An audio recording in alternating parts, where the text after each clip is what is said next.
Hello friends, welcome to my channel. రుద్రానికి warning ఇచ్చిన కావ్య ఇదంతా ఎలా జరిగిందో మనం ఈ వీడియో తెలుసుకుందాం. ఇంకా కావ్య అయితే రుద్రాని దగ్గరికి వెళ్ళి ఇలా అంటుంది, మాయను కిడ్నాప్ చేయించింది మీరే కదా అని అడుగుతుంది. మేమెందుకు కిడ్నాప్ చేయిస్తాం, అంత అవసరం మాకేముంది, ఒక్కసారి తప్పు చేశాను అని ప్రతిసారి తప్పు నా మీద మోపితే బాగుండదు, నేను ఊరుకోను అని రుద్రాని అంటుంది. రుద్రాని గారు, మీరు ఆ కిడ్నాప్ చేయించిన విషయం నాకు మొత్తం తెలుసు, ఇంకా బుక్కాయించకండి అని కావ్య అంటుంది.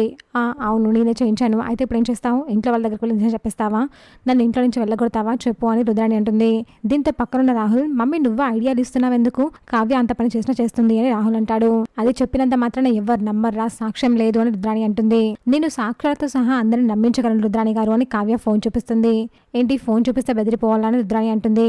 లేదు లేదు, ఈ ఫోన్ ఎవరిదనుకుంటున్నారు, మీరు మాయన్ కిడ్నాప్ చేయించిన రౌడీలది, మాయన్ కాపాడినప్పుడు నాకు అక్కడ దొరికింది అని కావ్య అంటుంది.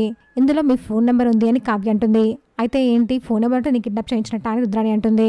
లేదు రుద్రాని గారు, ఆ రౌడీలకు మీ మీద డౌట్ వచ్చినట్టుంది, మీరు మాట మారుస్తారేమో అని భయం వేసినట్టుంది, అందుకే మీరు మాట్లాడిన ప్రతి కాల్ రికార్డ్ చేసి ఇందులో పెట్టారు.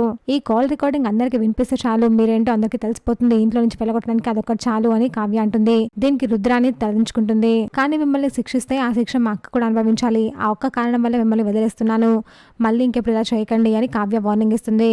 చూసాక ఫ్రెండ్స్, మరి ఏం జరగబోతుందో, ఇలాంటి జెన్యూన్ అప్డేట్స్ కోసం మా వీడియోకి లైక్ చేసి ఛానల్ సబ్స్క్రైబ్ చేసుకోండి.